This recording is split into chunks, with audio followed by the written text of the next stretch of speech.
What's a river you'd never take your wife with you?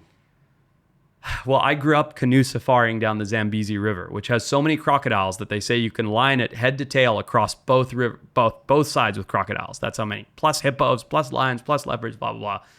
And I'd say the Zambezi, but I have actually taken my wife down the Zambezi because you have to understand it. Like if you just went, you wouldn't make it. You know what I mean? You have to understand, okay, the hippos are here. They have access to the deep water here. We know there's crocodiles here. If you understand it, you can do it quite safely. But if you don't understand it, you won't make it very far. What was in your head when you were taking your wife down the Zambezi? I was with one of Africa's greatest safari guides who I grew up learning under when I was there, a man named Stretch Ferreira. And I knew being with him, the risk was very, very low. And so I wanted my wife, we were just dating at the time, but I wanted her to understand what I had seen as a child. And so I wanted her to go down the Zambezi River in a canoe and see if we were compatible because we were still just dating and understand my life. Yeah. You literally did that relationship. Wow. She doesn't know that. She's going to find out now. Fair. Much more interesting than going out on a date. Honestly. I think so.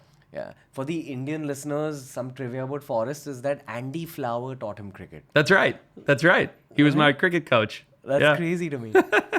How was it growing up in Zimbabwe? The best, man. It's very similar to India. Yeah. Because granted, India took its independence a long time ago, but it was a colony, and it has a lot of the same old English buildings and a tea and country club lifestyle and, very similar but different. And I think it's one of the reasons I feel so at home when I come to India because there's so many things that are reminiscent of the way I grew up, which I'm not promoting colonialism, but that old colonial style that I grew up in, and that's a time past and I'm not promoting it or anything else. I don't want people to misunderstand it. But do you know where your forefathers were from? Yeah. So on my mother's side, they were all of English descent. And came to Africa 6 generations ago. So they'd been in Africa a long time. And then on my father's side, they're American and then Italian before that. Oh, wow. Yeah. Okay. Sorry, I just really enjoy people conversations. Of course, yeah. That's why all these I love it. Let's talk about it all day. Oh, I know what I wanted to tell you about. So I come from Western science. I grew up in Africa and then in America. I went to university in America. I learned biology in America. I'm getting goosebumps thinking about it. The most eye-opening experience on my first trip to Vantara, which was shortly before I saw you. And it changed my whole perspective of humans' relationship to wildlife. And it was because of Indian spirituality. And I thought you might find this interesting. In Western science and conservation is about the greater good of the species.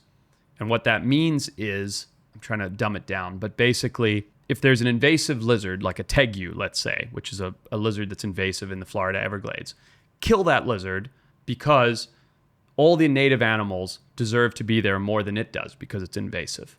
Okay, that's conservation. In animal activism, that tegu has every right to survive and be here and it shouldn't be in a cage, it should be out in the wild and blah, blah, blah, blah.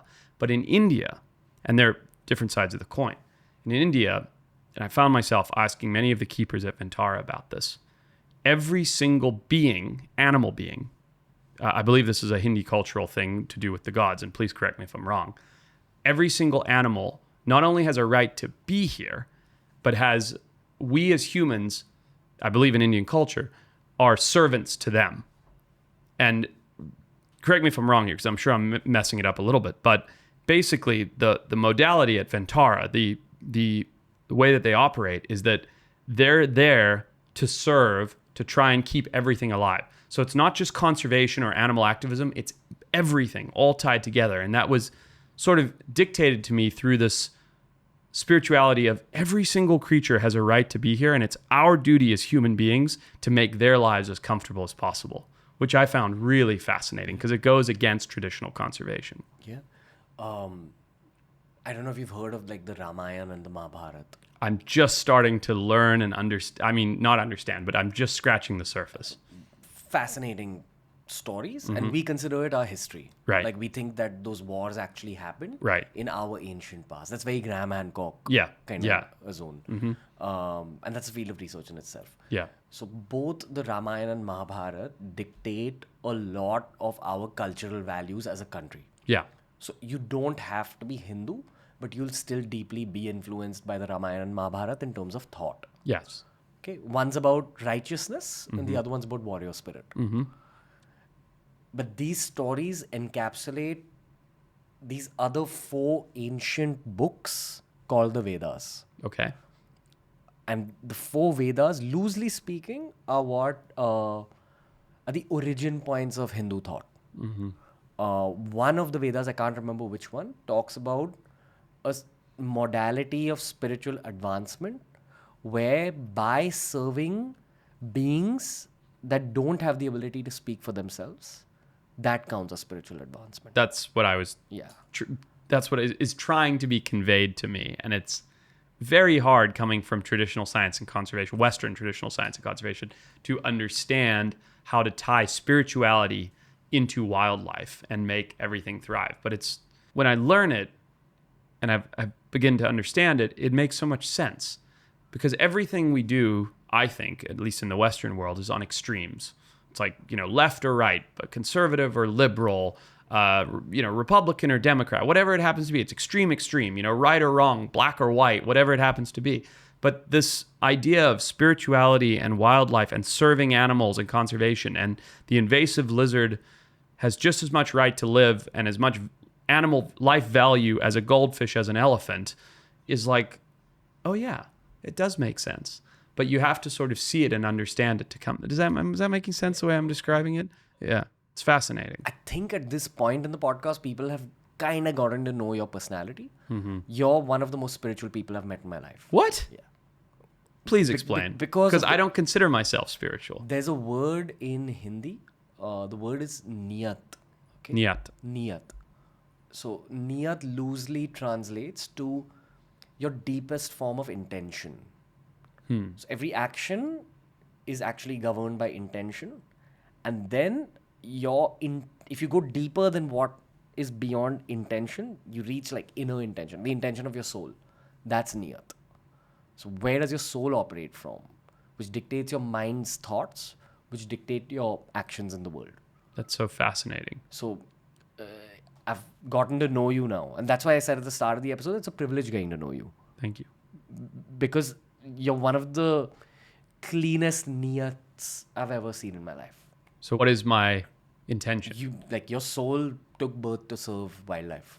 That's how I feel, but I've never known how to articulate that. That's very interesting. Yeah, because in our culture, we believe in like the cycle of birth and death. So we feel like every life is governed by the purpose that you're supposed to live out.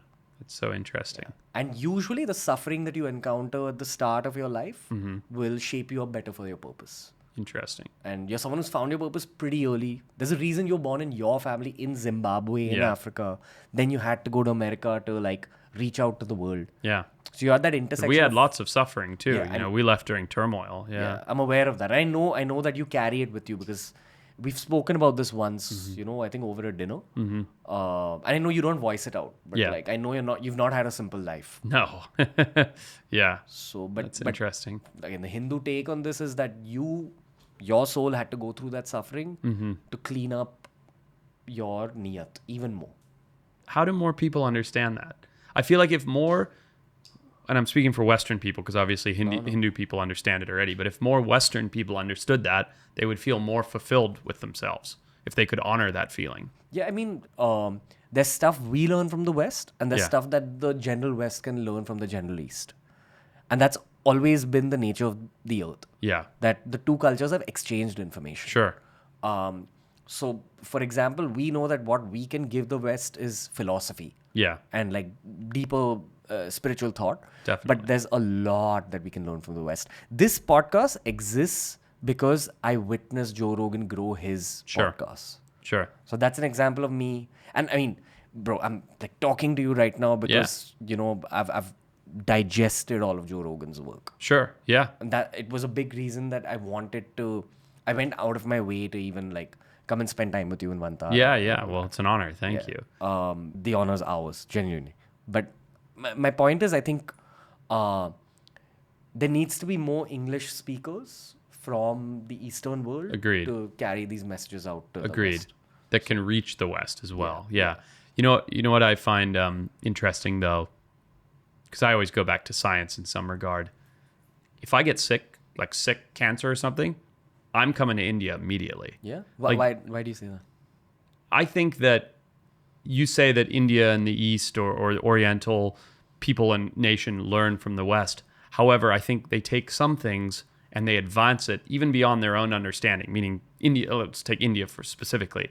I think Indian medicine and health care, by the way, this might upset some people. Every good doctor in the United States is Indian.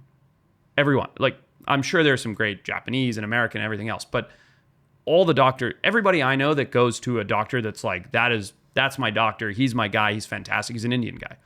Your healthcare, maybe not in general, but in Mumbai and Delhi and these places, I think is the best in the world. Yeah. And the reason I bring that up is, if I'm not mistaken, most of that was learned by the West and their science and their medicine, but then you guys have elevated it over here. And I think we're still playing catch up in the West. So it's amazing that you take information and aspirations from the West and then advance it in some capacities. Yeah.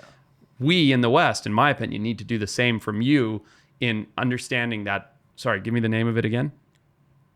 Like the spiritual stuff? Yeah, when it's your purpose. Niyat. Niyat. I need to write that down.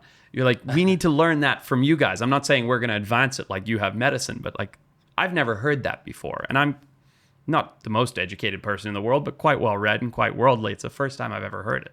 Yeah. I think it's also the power of languages. Yeah. Like we have so many words in our language that explain very deep emotional concepts, but in like one word. Yeah, that's interesting. Yeah. It's also hard to grasp when you're not used to it. Yeah. Like, here's one word that means all these feelings and emotion. I guess like love would be an English equivalent. Everybody has love, but it's how do you explain love to a toddler? You know what I mean? It's very hard to understand. Yeah.